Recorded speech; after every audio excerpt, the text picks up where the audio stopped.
All right, good morning. We're coming back from break. We had wrapped up the last lecture talking about light and how it is approaching this barrier. And the barrier has two openings, two slit-like openings in it. And that most of the light, most of the photons approaching here are going to get blocked by the barrier. But there are a couple of paths, there are two paths in particular, by which each individual photon can continue on. And you might say, well, some of the photons will go through slit 1 and some of the photons will go through slit 2, but that's not what quantum mechanics says. Quantum mechanics says, as the photons are coming in, there's a chance they'll get absorbed by the barrier. But the ones that don't get absorbed by the barrier, we have to consider both paths combined. Somehow the photon knows about both possible paths because the location on the screen where these photons are going to land depends on us using both possible paths. We have to use both possible paths to calculate the probability that a photon would land here. So there are these wave fronts that are listed here. You can think of those as spaced by wavelengths. There's a wavelength between each wave front. Now again, we have to go back to, is there something waving here? No, there's nothing waving. What's happening is phase is varying from one location to another. And if you say, well, what's phase? Quantum mechanics phase is not something that shows up in classical physics.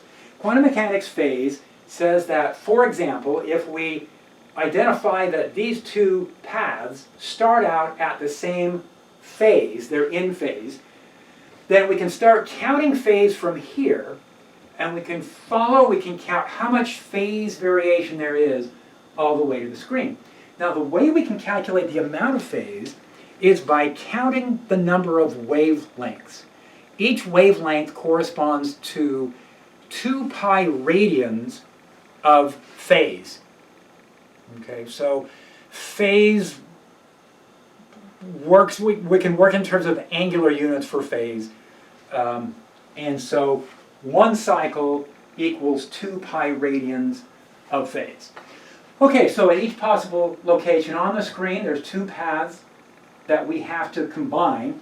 There are going to be interference effects based, for each of those paths, we have to count how many cycles of phase, or radians of phase, there are, and then we have to determine where the path's in phase.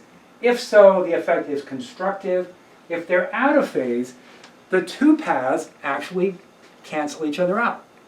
So we can have this cancellation effect or this reinforcement effect, and that appears to just be part of nature. That's the way particles behave. All right, and another thing we should point out here is it's not one or the other. It's not that they're in phase or they're out of phase. There's any possible phase difference. They could be exactly in phase with each other, the 2 paths. They could be exactly out of phase, or they could be something intermediate. And let's see what that leads to. Here is a more detailed diagram. So what we're going to say is, here are 2 slits. They're separated by distance d. Now there's a distance out to the screen. That's good to know. And we're going to designate that as distance L. Now here, we're going to draw a diagram, and the origin of our diagram is going to be the point between the 2 slits. So we'll start right between the 2 slits, and we'll call that 0. And then we'll measure along that path to the screen. That's going to be a distance L. Now, if I look on the screen at a point perfectly centered with the 2 slits, it should be pretty straightforward, I guess, to say that this path will be the same distance as this path. This path will contain the same number of wavelengths of phase as this path. Now again, these diagrams have waves in them, but they're not wavy waves. The waves are just a handy way of keeping track of the phase difference from one location to the next. So if the two path lengths are the same, that point's going to be in phase. Now, what happens if we look away from the center? So let's take that center line and let's rotate it by an angle theta, and that takes us to a different location on the screen. So we're going to designate that orientation as, a certain angle. And since we know the length, the distance between the slits in the screen, and if we know the angle, we can calculate how far along the screen we're looking. Now in this case, this is saying this is going to be extra bright because we're going to get constructive interference. Let's say that this distance right here is exactly one extra wavelength. Now, so what we did is we started here, where both paths lined up. And then what we did is we took we took both the paths and shifted them until this path is longer than this path, and in this particular diagram we have, it's longer by exactly one wavelength, one cycle of phase. And so if that's the case, then these two paths are going to reinforce each other. Even though one is longer, it's longer by just enough that it cycles through one complete cycle of phase. It's right back in phase again with the other path.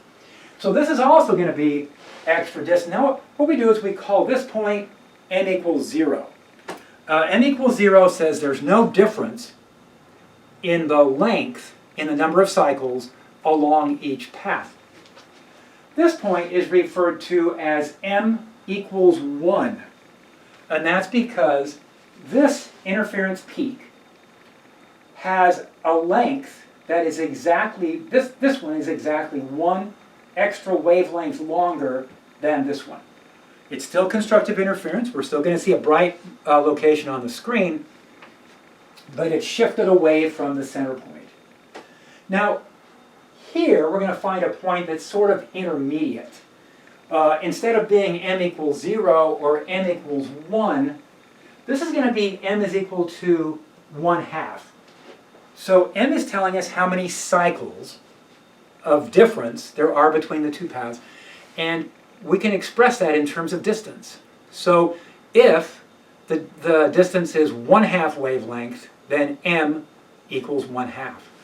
Now at 1/2, the effect of one path is going to exactly cancel the amplitude of the other path. So the two amplitudes will cancel each other out, and the intensity will drop to 0. So as we move along the screen, right here it's going to be very bright, and then it's going to get dimmer and dimmer and dimmer, and at this point it's going to zero out. But then as we move up, it's going to get brighter and brighter and brighter, and when we get to here, which corresponds to this picture, it's going to be really bright again. So we're going to alternate between really bright, really less and less and less, 0, getting brighter, really bright, less and less, here's another 0. The peaks in intensity are going to show up whenever m is an integer value, whenever the number of wavelengths difference is 0 or 1 or 2 or 3, it's going to be in phase. Anytime it's a half integer, that means that the phases are exactly out of phase with each other, and we'll get complete cancellation. We'll take a look and see how we represent this mathematically, but this is a weird effect, but it works.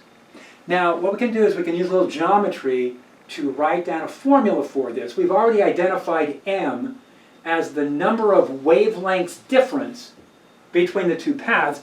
Let's go back to the picture before and see where the d sine theta comes from. Right here. Okay, so in this final picture right here, this distance was d. If we look at a point that's along the screen that corresponds to theta, here is theta here, here is theta here, we can use a little geometry to show that this is theta. If this is d and this is theta, that distance right there is d sine theta, and d sine theta is the extra distance. So I can take the extra distance d sine theta and set that equal to some number of wavelengths, and I can predict what the interference pattern will look like. And when we do this, it works. Okay, so and science is based on the idea of, we develop these mathematical formulas, and if it works, it works. If we have to have a certain mathematical consistency, and it has to be a formula that works under all conditions. So it can't be that it just works under one condition and then we try something else and we have a different formula. If we can find that one formula that correctly predicts the effects all along the screen back and forth, we're starting to think we're onto something. This could be it. So let's take a look at this. Now, we talked about wave functions. I'm going to go through this in terms of wave functions. Again, I'm going to say you guys are not, you don't have to do this. The textbook goes through a similar example using sines and cosines. I thought for students who are really interested in seeing more of the details, I would go through it using exponentials. So now the textbook is using functions here, but I want to use our quantum mechanics functions instead.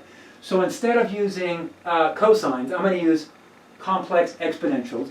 Now let's go back to our diagram. Little r is the distance from the center, the origin, out to the point on the screen. So that point on the screen is a distance r, and it's at an angle theta, and that's in polar coordinates.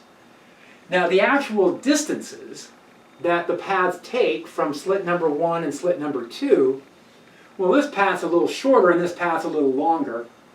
And so what I can do is say that each path can be represented by a wave function. So here is the wave function for path number 1, and here is the wave function for path number 2. Now, the two points here started out in phase. And the reason they started out in phase is this picture right here. See this wavefront right here? That wavefront right there says that all of those locations in space are at the same phase. They're all in phase with each other. Same thing here, same thing here. As the light moves forward and reaches these two slits, the phase that we start with at the locations of the two slits are going to match. And we can treat that as if it's a starting place to keep track of our phase. So that's what we're going to do. We're going to say when R1 is equal to 0 and when R2 is equal to 0, then their wave functions, or their electric fields, are going to be in phase with each other. If I put in 0 for R1 and 0 in for R2, these expressions become 1. Okay, so the IKR factors out, and then all we're left with are the time parts, and the time parts have the same phase properties to them. So the omegas match, the frequencies match. The K1 and the K2s, I should have written in K1 and K2. The K1 and the K2, well, actually those are the same too. So the Ks are the same. It's really the R1 and the R2. The R1s and the R2s don't match because we have to consider points along the screen where R1 and R2 have different values. So what we can do then is we can write down a mathematical expression for each path that keeps track of how the phase is changing in time and in position along the path. So R1 is measured along this path and R2 is measured along this path. Then, if we're going to look at a point on the screen and ask, is there going to be constructive or destructive interference? Is it going to be bright, or is it going to be fairly low, not much luminosity at that point? What we do is we take these two expressions and add them together. Now, if I add these together, I can factor out an A. I can factor out the time factor, but I have to add these separately because they're different distances. Then what I can do is I can come back and say, look, this distance right here is d sine theta. This distance right here is 1/2 d sine theta. So we can say that R2 is a little shorter, and it's shorter by 1/2 d sine theta. R1 is a little longer, and it's longer by plus 1/2 d sine theta. And then what we can do is substitute these in. So I'm going to take R1 and R2, substitute them in right here. I'm going to follow the algebraic rules for manipulating exponentials. And what we find is that combined, the net wave function effect, the net amplitude at that location on the screen, is given by A times this wave expression times e to the ik 1/2 d sine theta plus e to the minus ik 1/2 d sine theta. Now, adding complex exponentials and their complex conjugate together gives us a cosine function. So I'm going back and using Euler's formula and converting this portion of the formula into a cosine. Now, the wave number is the same thing as 2 pi over wavelength. And so when I make that substitution, I see that this formula on this side is m times pi. So where m is keeping track of the number of cycles along the paths. So this formula then becomes 2a, it's a bunch of exponential stuff, complex exponentials, times the cosine of m pi. Now, along the screen, so what we've done so far is this. Quantum mechanically, we've got those wave functions figured out. And to get back to reality, to get back to do an actual calculation of something we observe, and what we're going to observe here is the intensity. So what will the intensity of the light be at that location? Quantum mechanics tells us that we take the combined wave functions for all the possible paths, and then we modulus square it. Now, modulus square means we take a number and multiply it by itself. If the number is complex, we take the number and multiply it by its complex conjugate. So if I take this number right here and multiply it by its complex conjugate, I'm going to get 4a squared. This will go away. E to the I something times e to the minus I something is e to the 0, and e to the 0 is 1. Okay, so if you've seen this, again, I'm just doing this looking a little bit behind what's being presented in the text. You don't have to derive any of this. You have to use the formulas that we come up with. Okay, so don't panic. If there's ever any question about what level do you have to pick up from the lectures, let me know. I want this to be kind of interesting, a little different from just reading the text. And so that's why we're looking a little deeper. When we take a modulus squared, that becomes 1 and that becomes 1. All we're left with is cosine squared m pi. And that's it. That's how algebraically we combine the two different paths.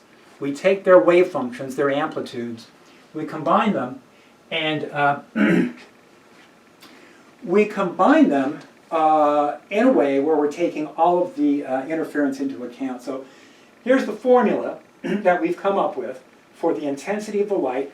Now it depends on m, and remember at each location along the screen it's going to have a different value of m to it.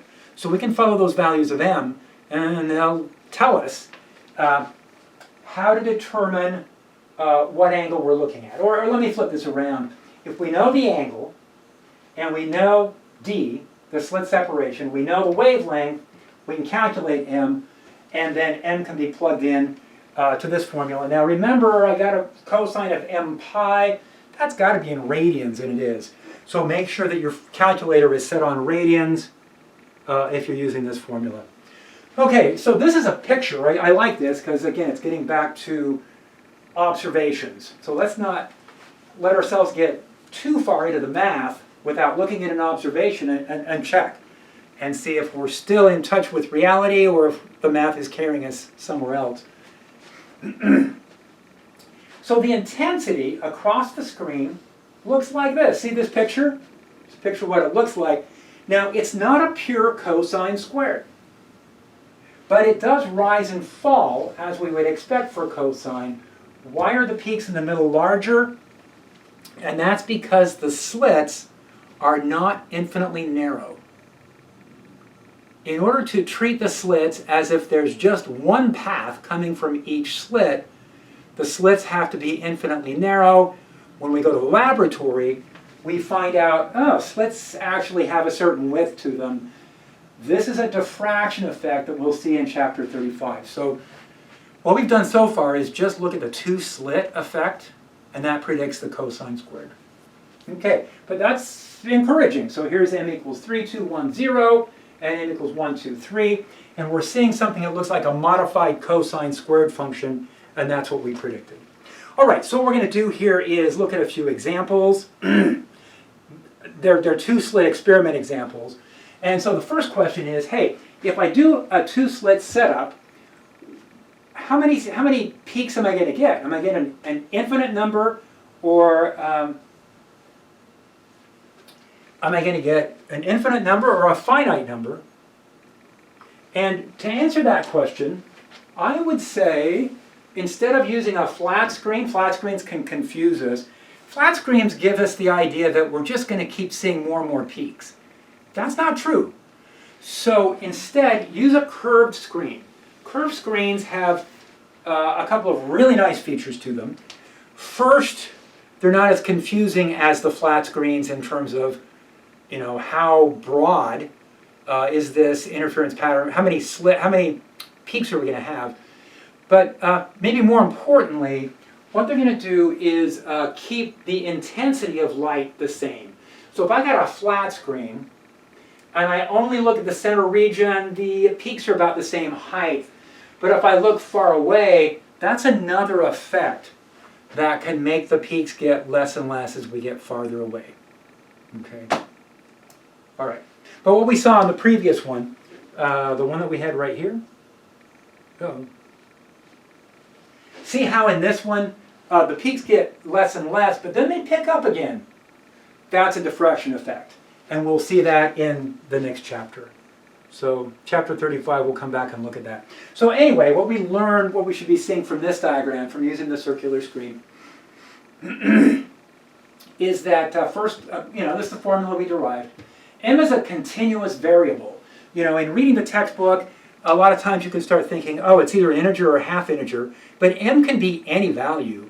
It doesn't have to be an integer or a half integer. And so the m's is a continuous variable. If we have two slits, now if we have more than two slits, we have to look at things more carefully. But in the case where we only have the two slits, integer values of m are the peaks in intensity, half integer values are zeros. The maximum m we could ever possibly have occurs at 90 degrees.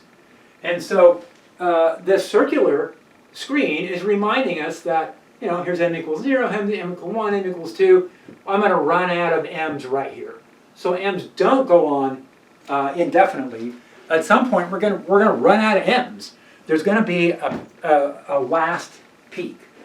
And so to find that maximum value of m, we can put in 90 degrees, and that says d times, well, the sine of 90 is 1, is equal to m max. So I can solve for m max as d over the wavelength. So I need to know those two things. If I know the distance between the two slits and the wavelength of light that I'm using, I can easy enough calculate how many peaks we'll have. Okay. So there's going to be a cutoff.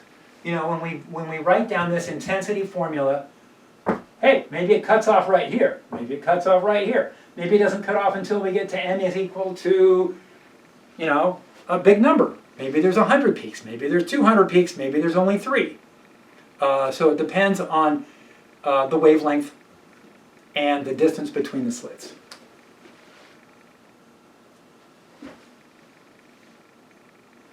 Okay. Here's another double slit setup.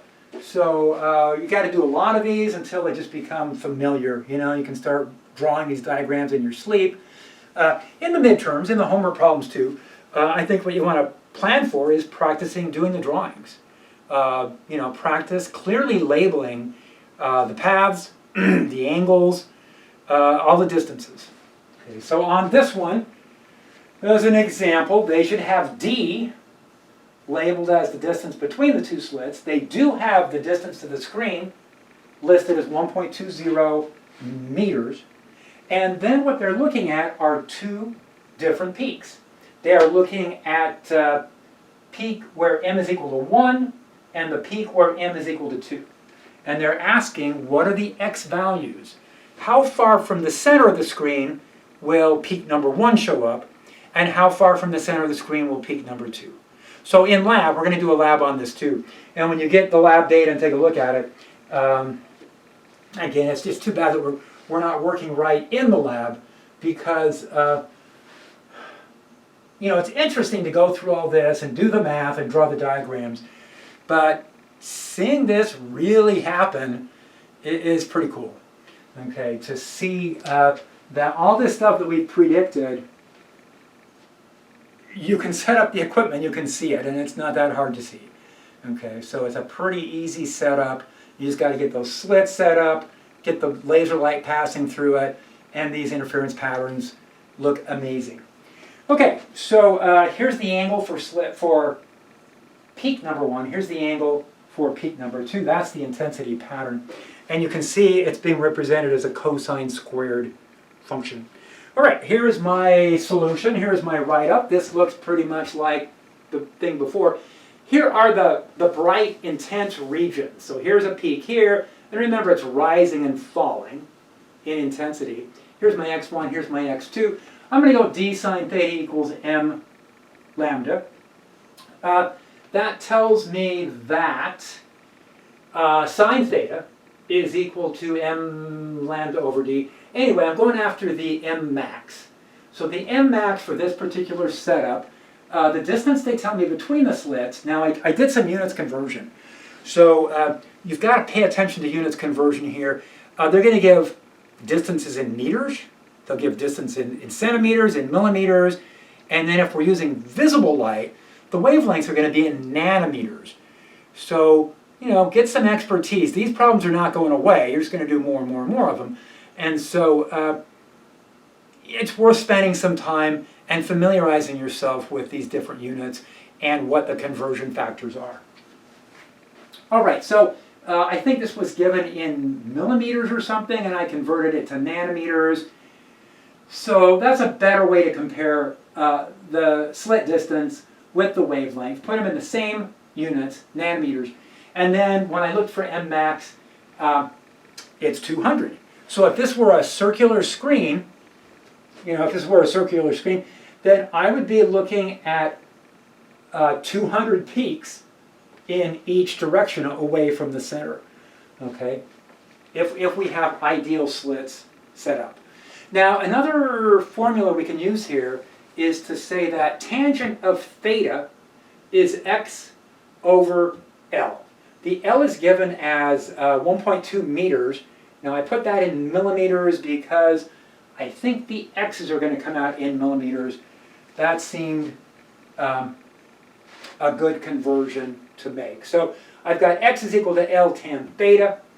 And all right, we're set. Now here's my table.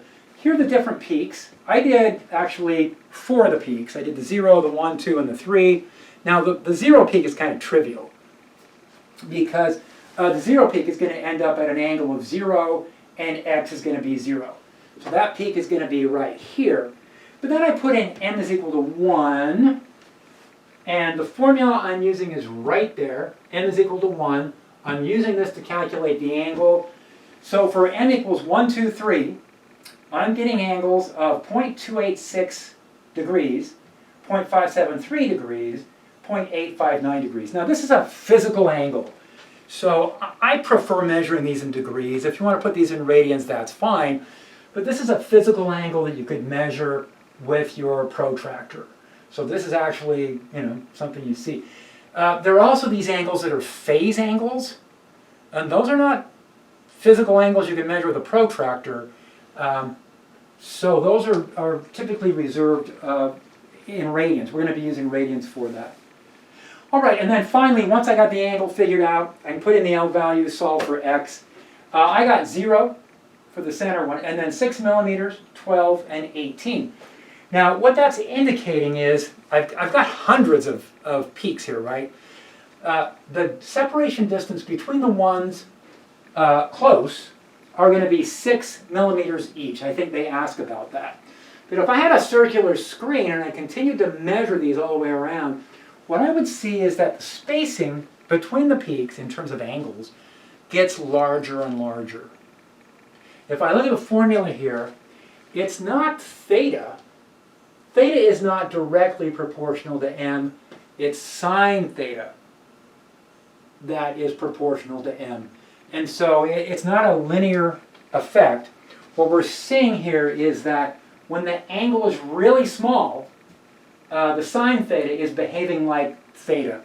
But as the angle gets larger, we'll see deviations from that. So no, the peaks are not evenly spaced. Even though in the center, when we have really small angles, they're going to come really, really close. We can use an approximation as if. Now, another warning with this is that the textbook likes to use the small angle approximation, and they don't always tell you when. So in the book, they have derived shortcut formulas so that rather than doing this in, see these two steps, formula 1, formula 2, here I solved the angle, here I solved x. Now in the book, what they do is they combine those together, but they do that using a small angle approximation. The angles are not always going to be small. So there are going to be times when using their abbreviated formulas will give you the wrong answer. So I suggest doing the two-step process. Solve for theta first, and then as a second step, come back and solve for x. Get in that habit first, and then once you get a little familiarity, if you want to use the abbreviated angle, go ahead.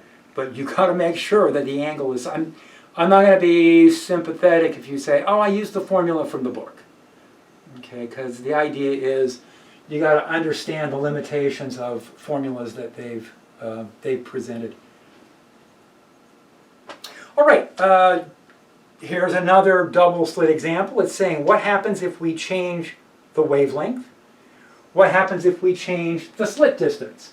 So here is this standard picture, and I hope now that we've drawn it 3 or 4 or 5 times, it's starting to become kind of ingrained. Practice drawing it, make sure that you've got the details correct. But the idea here is that sine theta, the angle at which the peak shows up, will depend on the wavelength and the slit distance. So let's say that m is fixed. Let's say we're looking at peak number 1, because whatever we find out for peak number 1 is going to apply to all the other peaks. So let's say that m is just equal to 1. What happens to theta if the wavelength gets longer? And if the wavelength gets longer on this side of the equation, then theta is going to have to get bigger on the other side. So that says if we've got this really nice pattern set up for blue light, and then we put a different filter on and we switch from blue light to red light, what happens? And if we go to a longer wavelength, the pattern will spread out. Instead of the first peaks being here, the first peaks will be here. Instead of the peak 2 being here, peak 2 will be here. So everything will spread out. And it'll spread out roughly proportionally to the ratio of the wavelengths. So you're looking at visible light running from 400 nanometers to 700. Now it's less than a factor of 2. But you could have these angles vary by something less than a factor of 2, but something approaching that. So it's significant. The blue light, the red light, the green light, they're going to create different expanded interference patterns. Those X values are going to vary. So a larger wavelength is going to give us a wider spread out pattern. What happens if we increase D? What if we go over to the barrier and we move the slits farther apart? Well, if you move the slits farther apart, D is getting bigger, that angle is going to get smaller. So if it's the slit distance that we move away from each other, then we're going to end up with a narrower pattern. Okay, so try to build some intuition here. Now, here's an example. which is, the picture's wrong. And so, but it's still useful, so I kept it in. It says that we've got kind of the same setup as we had in the last problem. What it's saying is we're using the entire spectrum. So by white light, they're saying, you know, red, orange, yellow, green, blue, violet, all the different wavelengths of photons are there, all the different energies of photons are there. Everything lands together in the center, but from n equals 1, there's going to be a band of different peaks. Now, you're not going to get a rainbow with this. And the reason why is because the blue light doesn't just land here. Remember, it's a cosine squared pattern. So the blue light is spread out, and the green light is spread out, and the yellow light is spread out, and the orange and the red. This is not how you create a rainbow. So I don't know how that slipped through the editors.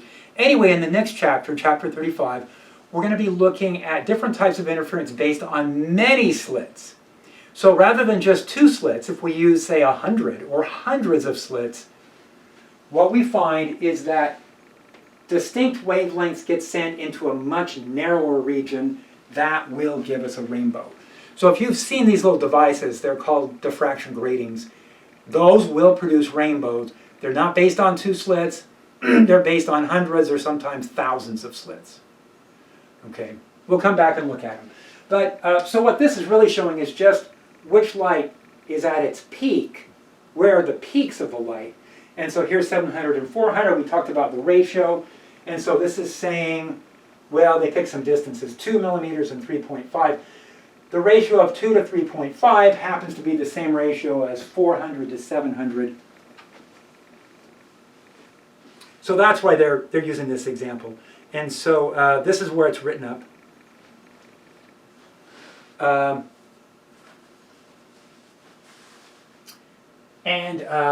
This is where we've got the problem set up. And so the problem is set up here. Here is the red, here is the blue. We're doing the same thing as before. I think it's just mostly a repeat. So kind of the same setup. We're looking at the distances between these different setups. I guess what they're doing is they're working backwards. So we're going from the distances of 2 millimeters and 3.5 millimeters, working back to measure what the wavelengths are. Take a look at that example. Here's another intensity slide. I'm going to move a little quicker through this because I'm seeing that we might be getting short on time here. It looks like we might have another 20 minutes, so let me plan for that. Okay, and we do want to finish this up in the 2 lectures. So we've already derived this formula once. We're going to come back and derive it geometrically. So in the book, they introduce something called a phasor diagram. And what we can do for a given situation is define a couple paths, find out what the amplitude is for those paths, and then find out the relative phase. And so the way this works on a phasor diagram is it works the same way as vectors. How many of you have done vectors before? Looks like most of you have done vectors. That's good. So they add the same way that vectors do, except what's happening here is this is really the complex plane. And path number 1, this is something with amplitude A. And then path number 2 is something else with amplitude A. But we have to keep track of the possibility of a phase shift along the screen. And so that's what we're doing for this example. And so what we can do is we can take that phasor diagram, we can rotate it, and look at the geometry here and say that the total amplitude is equal to 2a cosine phi over 2. Now, we did this calculation algebraically before. Now we're doing it kind of geometrically or trigonometrically. We're going to get the same result. If the phase between the 2 paths is phi, then I can use a little geometry and say this is 1/2 phi and this is 1/2 phi. That says that these 2 a's are going to project onto my a total. There's going to be 1/2 a cosine phi over 2 here, 1/2 I'm sorry, A cosine phi over 2 here. I'm going to add those together to get my A total. Remember the way, or maybe we haven't really looked at this necessarily. Before we were saying this was the wave function, but now we're saying this is the amplitude total. And we're going to modulus square it. And so what I'm going to do then is plug in that expression that we had on the previous page, and I'm going to square it. Now, this is actually just a proportionality. It's not a strict equal sign. And so since this is just proportional, we're going to define this as I naught. There was a factor of cosine squared phi over 2. Now, if I go back and ask what the phase differences are in terms of phi and relate that to my m value, remember this is in cycles, this is in radians, I end up with the very same formula again. So I can use algebra, I can use these phasor diagrams. There are different approaches for calculating this, and I'm going to end up with the same pattern, the same intensity pattern. Now there's a couple examples here with radar, so let's go through here and take a look at it. The idea here is that we don't have to do this with visible light. What we could do is we could get a couple of radar antennas, and we could drive these radio or radar antennas in phase. So that's what we'll do. We'll oscillate these back and forth so they're in phase with each other. And if these two starting locations are in phase, then we can use all the same formulas we've been using. And so what we've done is we've brought back the d sine theta m lambda formula. We're bringing back the intensity formula. And we're bringing back the graphs here. Now, I solved for what the m max would be, and in part A of the problem, they tell us that the separation between the two antennas matches the wavelength, and that tells me that my m max is going to be 1. At 90 degrees, m is going to be equal to 1. And so I filled in the table here. I used the formulas, filled in the table. And then this is going to cut off at 90 degrees right here. Now, with the radar antennas, I'm probably getting not just broadcasting. I'm not just sending the radio in this direction. I'm probably sending it all directions. And so instead of just having 0 to 90, I can repeat this over on the other side. So once we've got half of this figured out, we can easily shift over and do the other half. Now, in the second or the third part of the problem, what they're doing is they're saying that now the distance between the towers is only 1/2 the wavelength. And what that says is that my pattern is going to cut out at m equals 1/2. And so that says that I'm not going to get very far in my interference pattern. Okay. All right, what we want to do is we want to wrap things up in this chapter with what are called thin films. We talked about this a bit at the beginning of the chapter. We said that if we see a thin film like a soap bubble, and we look at it well illuminated, we can see bands of color, or like a layer of oil on some water. This is actually an interference effect. So let's see how that works. And the picture we have here, so there's a bunch of water, but there's a thin layer of oil, and it turns out the layer has to be thin in order to create the effect we're talking about. In order to pick out particular wavelengths of light and reinforce that effect to create kind of a color effect, the layer needs to be thin. So here's the oil, here's the air, and what happens here is, here's light coming in.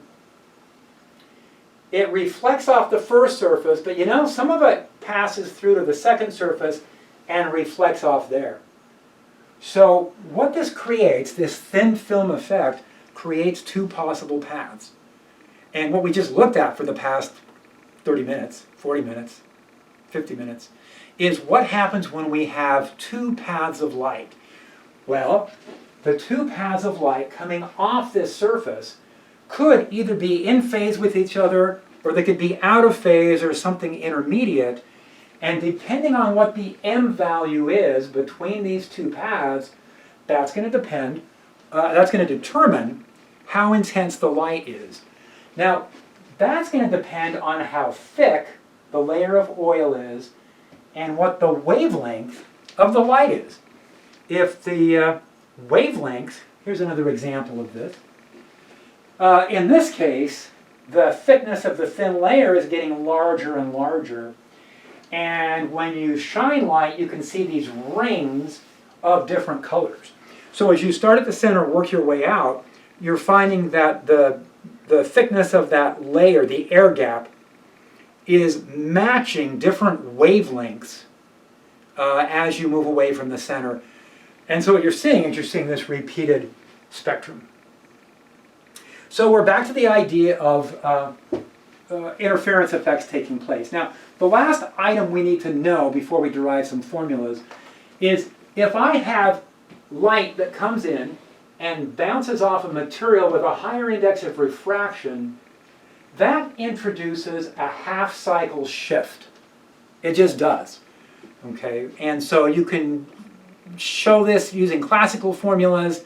Maxwell's equations predict this from classical electrodynamics, and quantum mechanics also predicts this. So there's going to be an extra half-cycle shift depending on the reflection at that surface, whether or not the material it reflects off of is higher index or lower index of refraction.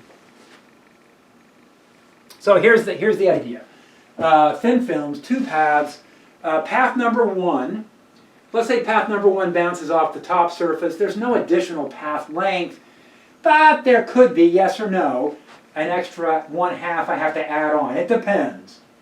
For path number two, there is extra distance. The light travels all the way across the thickness, which I'm calling B, and then it has to go all the way back. So it goes down and back, and that's 2B. Now we're treating the light as if it's coming in directly impacting. It's not skimming along the surface. So even though I've drawn this at a bit of an angle, treat it, we can think of it as vertical light coming in, vertical light coming out. We're going to keep that angle really small. So for that, I can take the distance and divide through by the wavelength. Now I have to remember that when light's traveling through a material, the wavelength shortens, and it shortens by a factor of n. So this is 2b over the wavelength within the material, within the layer. And then on reflection, I could have an extra half. So if I look at all the ways these can be combined, the overall m value is going to come from counting numbers of cycles along path number 1, and then counting cycles along path number 2, and then taking the difference. And I'm just going to use an absolute magnitude. Now, if these extra half cycles cancel, then the formula just says that m is equal to 2nb over lambda, where m means the same thing it did before. It means the number of cycles extra that path 2 has compared with path 1. Now, how would it be that these halves cancel out? That would happen if the index of refraction is progressively larger. If that's true, then it would be yes, yes, a yes at both surfaces. If the index of refraction is the highest here, intermediate, and then lowest, that would be no, no. So if it's yes, yes, or no, no, then I don't have to keep the extra half in my formula. Well, what happens if the intermediate material is in between the two indexes of refraction? What if the indexes of refraction on both sides are higher, or what if the index of refraction on both sides are lower? If that happens, then I'm going to have an extra half cycle on one of these, but I won't have it on the other one. And that's what I'm referring to here as yes, no, and no, yes.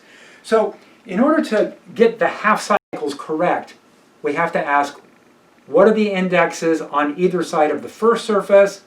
What are the indexes on either side of the second surface? If I can answer those two questions correctly, then I'll know whether to include this extra half or whether to leave it out. Now, sometimes students go, do I add a half or I subtract a half? And the answer is yes, it doesn't matter. Because if we're counting cycles, adding a half cycle will create the same effect in my formula as subtracting a half cycle. So it works either way. Okay, so those are the two possible formulas for these effects. So Now this is a bit of a weird problem. They've put a wire in here, and there's a thin film of air, and the wire has a thickness that they've told us. They want to count how many bright and dark fringes, how many bright and dark bands there are inside there. So let's see how that would work. I drew a picture of this.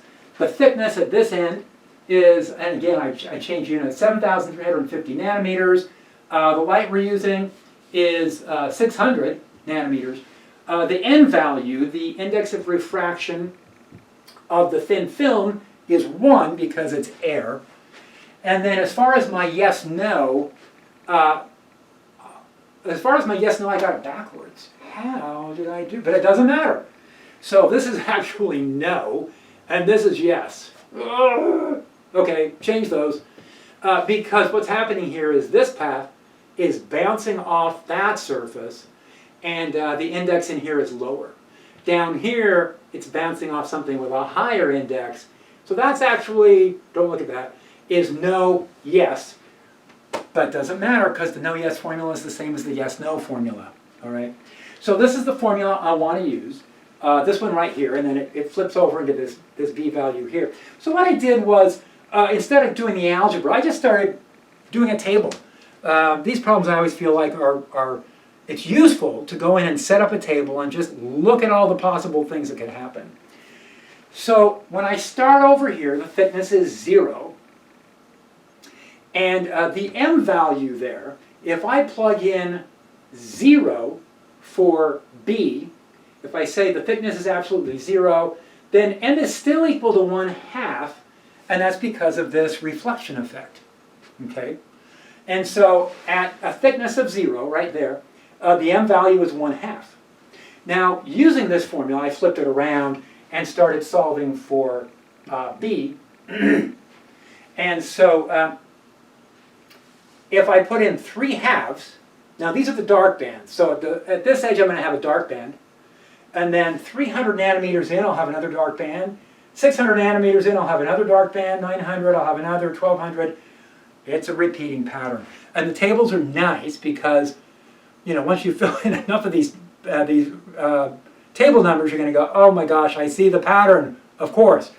Now what's happening with the light bands, the light bands are going to, or the bright bands, are going to be integer values of m. Now I can't put 0 in because the 0 makes no sense because I got a negative value here, so I'm going to start with 1.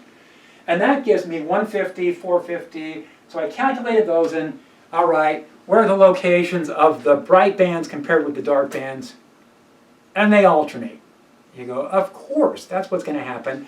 We're going to get alternating destructive, constructive, destructive, constructive, destructive, constructive, as I go from half a wavelength, full wavelength, 3/2 wavelength, 2 wavelengths, 5/2 wavelengths, in terms of the width of the gap. So that's the important part of the problem. Now they actually wanted us to count what is the m value by the time I get all the way out to that thin wire. And I took the 7,350 nanometers and solved for m, and I got 24.5. So that says that there should be integer values for the bright bands are going to include m values of 1 through 24. So there's going to be that many bright ones. And then as far as the dark bands, oh my gosh, I think I miscounted this one too. I think there's 25 because we started, let's see, oh no, we started at 1/2. Never mind, I take it back. We're starting at 1/2. And so there's going to be 1 at 1/2. Oh, there is 25. Okay, I miscounted. There's 1 at 1/2. This is 1.5, 2.5, 3.5, 4.5. So this is actually 25, and this is 25.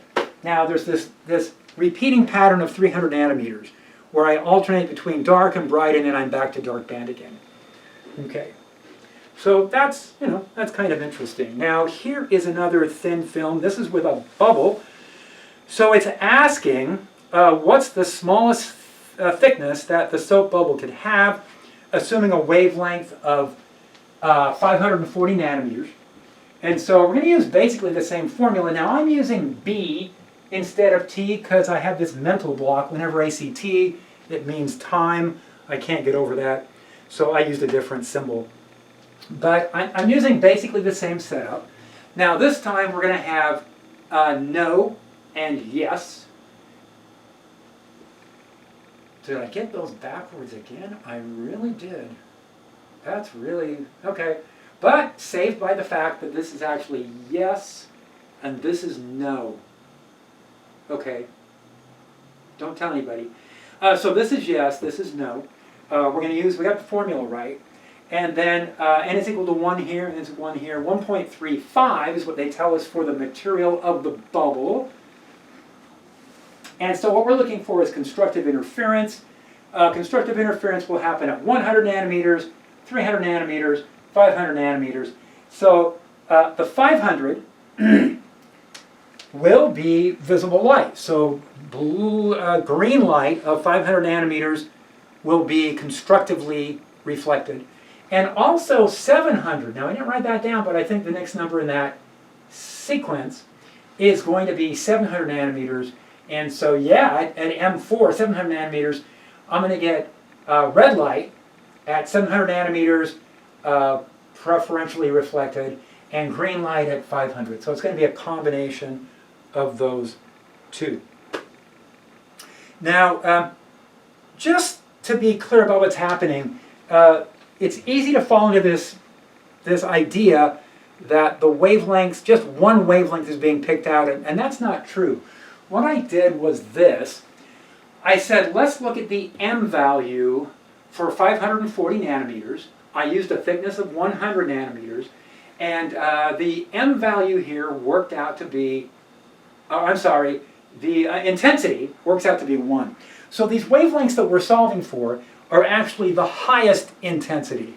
So I'm going to set that as highest intensity I'm going to get. But look, if I move just a little ways over into the green light spectrum to 560 nanometers, still looks green. The M value here is, well, it hasn't dropped off very much, 0.982. I'm getting 99.7% of the intensity there. What if I move all the way to the red light? Well, if I move all the way to the red light, and this is at 100 nanometers thickness, I'm going to be at 0.886 for the M value. I'm still going to end up with 0.877. So when we say that, you know, these thin films are reflecting just, if we say they're reflecting one narrow wavelength, that's not true. Usually there's a range, a fairly wide range of wavelengths that are being reflected. Okay, so that's something to be aware of on these problems.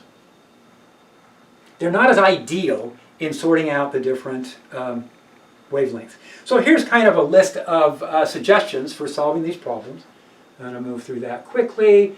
There's one more problem here. I think I'm just going to leave you guys. I think that's enough for today. We looked at a number of these. Kind of the same thing. It's a setup looking at a non-reflective coating. So what we're doing is we're putting a coating on a camera, trying to prevent it from reflecting light. We don't want the light to reflect off the lens of our camera. We want it to not reflect. And so this coating that we've come up with is specifically designed to get rid of the green light, okay, so that none of the green light's coming through. But what we're finding is that when we do that, most of the red light and the blue light are also not reflected. So again, it's not just a one wavelength effect, it's a kind of a wide range of effects. So the same formula that we're using before, now in this case, the indexes go from 1 to 1.38, 1.50, so that sounds like yes, yes. Okay, so somehow I've gotten all the yeses and no's backwards. It was a day, it was opposite day when I was writing up all these solutions. Fortunately, I'm saved because if I get both surfaces wrong, I still get the right answers in the formulas. Not a good approach to use, but I'll take it when I need that. And so here is the destructive interference effects are given by this expression, and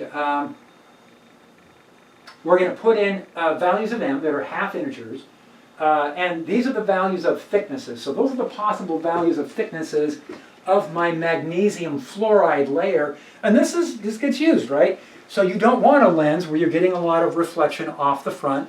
You want the light to pass through the lens, and putting a thin layer of some different material, different index of refraction to the front, of the right thickness will cancel that out. So I went with the 99.6 nanometers.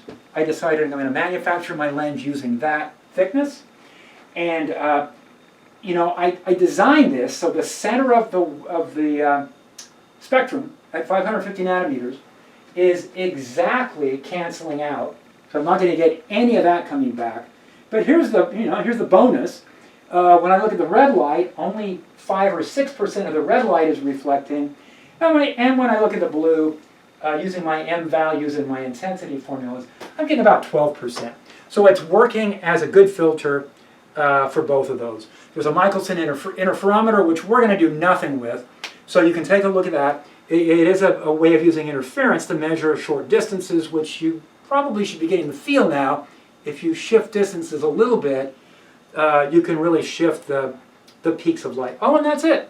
There we are. Done. So we're through chapter 34. If you got questions, stop by office hours. We'll get these taken a look at.